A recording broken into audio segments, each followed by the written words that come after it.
and welcome back to my channel. In this video I'm going to be talking to you a little bit about my social interaction when I was at when I was a young child, sort of in infancy, through the sort of first part of my childhood. A sort of like timeline, if you like, of my social interaction development. In future videos I will move on to look at older childhood and adolescence, and then also maybe adulthood as well. I've also, by the way, written a blog about this, which I'll post down below, because I'm more or less kind of reciting from my blog. But if you want to go and read it as well, as I say, do go and check out my blog. So I'm going to be talking specifically really about my experiences of social interaction, friendship and play as a child. It's sort of like rough chronological order, kind of mainly drawing upon my memory, but also of course like I can't remember from when I was a baby and when I was a very young child. So my mum kind of told me stuff about then. So I will so that's when I mention those things. Obviously I can't directly remember it myself, but that's what my mum told me about. So firstly, I will begin, with infancy. Now, as I say, obviously I can't remember much from this time, but my parents had told me that I was a very happy, cheerful, and giggly when I was a baby. Very energetic. My mum said that I was very, very energetic. I was always wiggling my legs up and down all the time, just very kind of like giggly and happy and very easy to look after. She didn't have any problems looking after me. I was a very easy baby to look after. I was her first child as well, and she actually said that because I was such an easy baby to look after, that's part of the reason why she went and had another child, because my parents were originally only thinking of having one child, and then because I was so easy to look after, that encouraged them to have another child, which is interesting. Yeah, that was until, as I say, until I reached sort of like toddlerhood, because as a toddler I kind of changed, and I was still giggly and happy, but I guess like kind of the fact I wasn't quite the same as other toddlers became more obvious. But at the time, like, my parents didn't put it down to anything, like they didn't know about autism or anything like that. So my mum at the time actually put it down to the fact she was under a lot of stress because my parents moved house. They moved originally.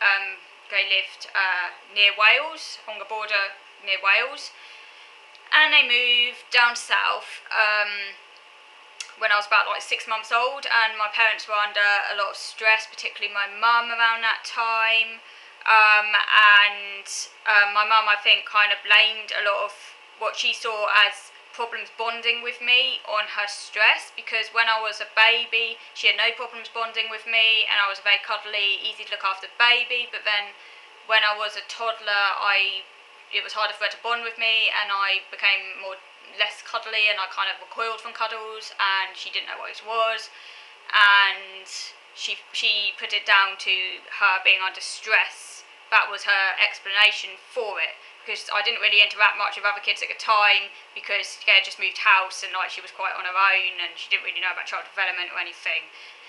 So she put it down to her sort of stress and the fact she was struggling financially as well, and they just moved house and she was under a lot of stress.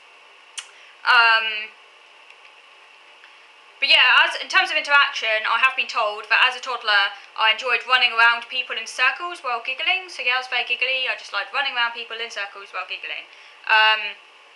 But I did often resist cuddles when I was a toddler. So yeah, I also had particularly intense tantrums, which obviously all toddlers do. But my mum said that this went on beyond the stage you'd expect them to finish, and they were also a lot more extreme than, say, my brother. When she had my brother after me, 2 years after me, his were not quite as extreme, whereas mine went on and on and on and on. And yeah, when I did not get my way, or I had to be physically restrained in a pram because I was a very energetic child, but I didn't like being restrained. I would have very extreme screaming outbursts that my mum said could go on for like over 2 hours. So yeah, not just like terrible twos, but they went on a lot longer than that. And these continued throughout my childhood, although only really at home. They didn't occur mainly when I was at school. I didn't have them, so I don't know why. Maybe I don't know why, but they occur mainly at home. So also I often ran off. I didn't really have any stranger danger fears or anything like that. I didn't go through that phase. I would just happily run off. And my mum said it was unusual how little anxiety I seemed to have. As a toddler, she said I was pretty carefree and I was completely almost like fearless, which is actually very strange considering how anxious I am as an adult, which is quite peculiar because I assumed I was anxious all my life because I can only remember anxiety. I can't actually really remember not being anxious, but my mum said that when I was a small child I actually didn't have any anxiety. I was very carefree. I would just run off. I didn't, I'd go up to anyone. I didn't have any fear of anything really. That's what she said. So moving on now to young childhood. I befriended a girl a year younger than me at nursery school. I began nursery school when I was about like 3, I think. Before that I went to a play group and then I went to nursery school. I can't really remember too much, but I do have some memories, and I do remember from this age, and I do remember befriending this girl who was about a year younger than me in nursery school. I think my mum was friends with her mum, so that helped, and yeah, we enjoyed hiding under the chairs whenever a teacher walked by. But once I started primary school, we were no longer friends. She was a year below me, and we were no longer friends at all. We just lost contact. So yeah, when I started primary school, I had no one to play with at playtimes. It probably also didn't help matters that I was the youngest in my age group, and at that time, I don't know if they still do this, but back in the 90s they did a stage transition, whereas the youngest kids started later than the older kids. So I started school when everyone else was already settled, because the youngest ones were introduced last. So because my birthday's in the summer, I didn't start school until around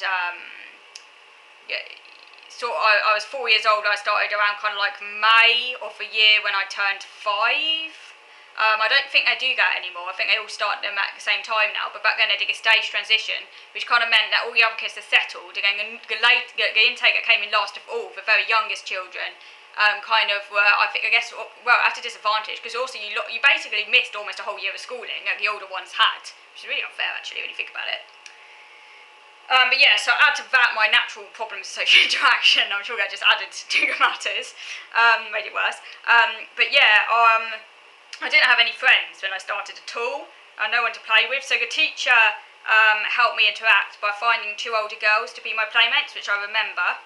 At first this worked really well. These kids were several years older than me, so they might have been around. I'm not entirely sure what year they were in, because I can't remember, but they would have been like probably, I guess it's year 2, year 3, something like that. They're older than me.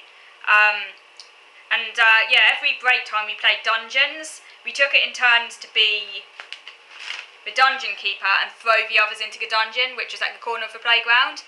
And when it was my turn, I gave them imaginary stale bread or rotten carrots. I do remember that very clearly. I was like, here's your stale carrots and your rotten carrots and stale bread. And it was just like corner of the dungeon. Great fun.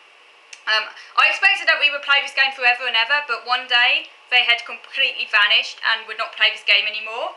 I was then on my own, and yeah, and that was kind of like more or less the history of my primary school years, just being mainly on my own pretty much all through school. In year 1, I poked my tongue out at the girls sitting at my table, much to their annoyance. I didn't know how to properly interact with people, particularly those in my own age group, so I would just like stick my tongue out at them and kind of be rather annoying, tell them things I shouldn't tell them. I told one girl she was going to get too fat, she didn't walk to school. It had to take more exercise, didn't go down too well. And yeah, and I also looked under the door at them in the toilets, which really upset them.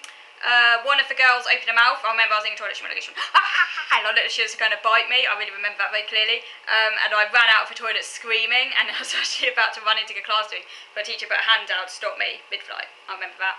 I didn't really sit down much at all. I just wasn't really in school to work. I just was in school to mess around and just be silly. And yeah, didn't really do much learning. The year one teacher at my mum's first parents' evening told her she was concerned girls not interacting with my peers, and that my mum could help by interacting more with the other mums at the school gate. My mum actually felt unfairly judged. She later told me how guilty she felt, but the school did not do anything to help themselves to help me socialise. They didn't really do anything. They just kept on passing the buck to my parents, trying to make it out like it was their fault. And yeah, as I say, I didn't really do any work. I do remember one time I got into terrible trouble for this. I was only 5 years old though. We were supposed to be filling in a worksheet and I couldn't be asked to do it. So I thought it was far more fun to basically draw little hearts all across my skirt. So I was like, basically had a felt tip pen and I was just drawing across my skirt. And I got into a lot of trouble. I had to change it to my PE kit. And then I just remember being in a playground and I was standing all alone. There were all these kids all running around me, and I just remember standing there and I was obviously quite cold because I was just wearing a t-shirt and shorts, and I was kind of like sort of crying and I felt really tired. And I just remember sleeping after that for ages in my pushchair. Yeah, afterwards it's just a random memory, by the way. But yeah, I still don't understand why I got so told off for that. I mean, like I only drew hearts across my school skirt, but yeah, obviously I was meant to be doing work and I didn't. But yeah, anyway, so moving on now to video number 2 now, to carry on this little overview. So moving on to video number 2 now.